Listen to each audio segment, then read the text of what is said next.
Welcome to the MMA Junkie Rankings Report for Wednesday, February the 12th, 2020. My name is John Morgan. Gorgeous George Garcia, of course, our rankings chair at MMA Junkie. And, of course, this week it is all about UFC 247 and the impact that had on the rankings. And we'll start right at the top. Jon Jones picks up a controversial, we'll say, close at the very least, decision win over Dominic Reyes. Now, Jon Jones was already sitting at number one at 205 pounds. The reigning UFC champion, of course, will stay there. Not really any place for him to go. But I think the really interesting thing to talk about here is the move up of Dominic Reyes. Despite taking a loss, actually moves up to number 2 in our rankings. Not something we see a whole lot of, a guy moving up on a loss. But, George, tell us why you think this is the right move. Yeah, and also even within our own committee, I got a little bit of a pushback from one of the editors. You know, and sometimes we all agree, sometimes we don't. Look, Reyes went to a split decision with the GOAT. He's got a shiny 12-0 record going in. He comes out at 12-1. I really think he proved he's the number 2 guy in the world. And the problem is, Ryan Bader, God bless him, man. He's a champ. I think he's a great fighter, except his last fight at light heavyweight. I mean, we're pushing 36 months. I think I mentioned 39 when I turned in my report. Phil Davis, who's behind him, who's lost twice to him, they kind of go together. They're 2 studs over at Bellator. Both have been champs, but they kind of go together. And the problem with Davis, he has been active. Just the level of competition. I don't know. This is an unprecedented move for someone who's coming off a loss to make a move up like that, but I really think it makes sense. I got to support you there, man. I mean, it's not a move that I think we've seen much of, and not a move that we'd see a lot of moving forward. As you said, a guy that's undefeated takes his first loss against not just the champ, but the GOAT, you know, and does it in a way that left a lot of people thinking he actually should have won and should have taken home the belt. I think a number 2 ranking is the least that he deserves. So, interesting move there, a new look for our light heavyweight division. Now, other small change there, Ilir Latifi, who moved up to heavyweight, we went ahead and pulled him out of the light heavyweight rankings. It looks like he's committed to heavyweight going forward.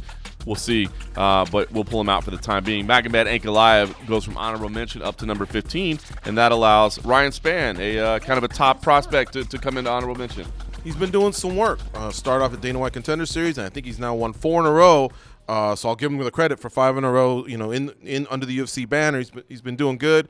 I think he edges out OSP, who tumbled out a little while ago, and OSP's got a fight coming up actually against Zamtomov or something like that. One of those guys who's 12-1, 1-0 in the UFC. The winner of that fight might nudge out Spann. So we'll see. You know, it's down in the honorable mention. No harm. Yeah, no doubt. Speaking of heavyweight and Ilir Latifi, Derek Lewis did pick up that win. It was close. It was really, really close. But Derek Lewis did stay victorious. But you leave him at number 6 right now. Yeah, he lost within the past year. In fact, it's been less than a year that he got finished by Junior Dos Santos. And he won, but it wasn't enough of a win to like leapfrog Dos Santos, or there's no round robin with Dos Santos, Lewis, and another guy where you can say, oh, well, look, they've all beaten each other. There's just really nothing to do there. I think it's the right play to just leave him there. He got the win. We'll just leave him there. All right, we talked about a new name. Let's get to another name. The featherweight division. Dan Ige gets the win over Mirsad Bektic. A big win for Ige, man. This was a fun fight, back and forth for those guys. Ige picks up the win. He's got a nice little winning streak, and he makes a debut on the 145-pound list. Yeah, now Dan Ige's won 5 in a row. He's looked great. But the important thing is, unlike, for example, Arnold Allen, who I think is now at 7 in a row, he beat a ranked opponent. Actually, Bektic has been a top 10. He was between 11 and 15 going into this weekend. But either way, it's a credible win. And Ige, it matches the streak that he's on. So he makes a move into the featherweight rankings. Yeah, that's a stacked division, but Ige's got a nice winning streak together. I know he wants to face some of the top guys in the division. So let's take a look at the women's side of the sport. Valentina Shevchenko picks up an incredible win over Katlyn Chookagian, another defense of her women's flyweight belt. Of course, Shevchenko was already at number 1 there.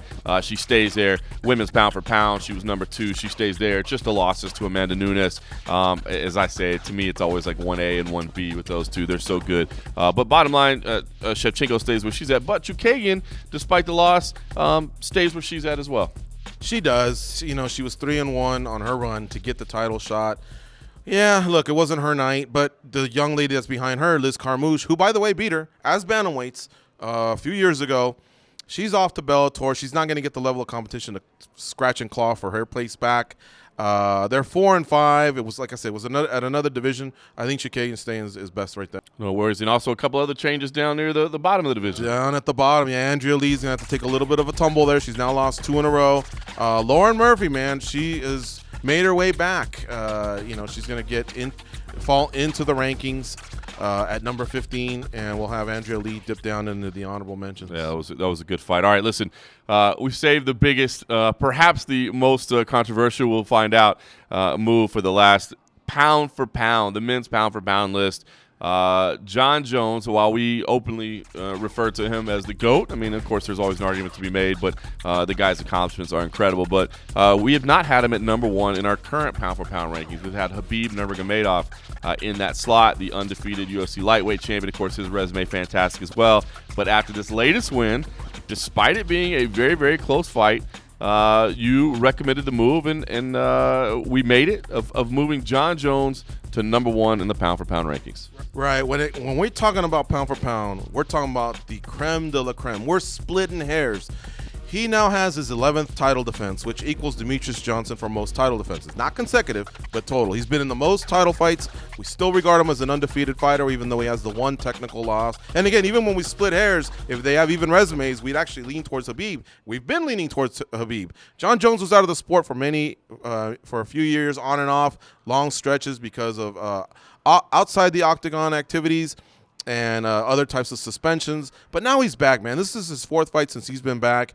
3 title defenses, tough competition. Khabib just hasn't been fighting as often. And if you think about it, when he beat Iaquinta, that wasn't a clear number one contender. When he beat McGregor, that wasn't a clear number one contender. He's finally fighting the number one contender right now, and that's how he can get his spot back. So this is going to be one of those where these guys just jostle back and forth because they're both awesome. Yeah, it is. Splitting hairs is the right way to say it. Like I said, in the same way I look at the women as 1A and 1B, I think you can make the same argument here. It's similar to when we were going back and forth on Demetrius Johnson and John Jones a few years back, when they were in the midst of their runs. But you said it. To me, it's the activity level. John Jones, 4-0 since December 2018, so that's the past 14 months. Habib, you got to go back a little further, 16 months to get him at 2-0. So I think it's the activity level. Of course, that could all make a big change in April, because if Habib can turn in an impressive performance against Tony Ferguson, that would be a big feather in his cap, to say the least. Oh, yeah, no doubt, because Khabib wins, and he wins all the rounds. Like, he doesn't go to split decision. Yeah, and then if he goes and boxes Floyd Mayweather, we'll see what happens from there. All right, listen. The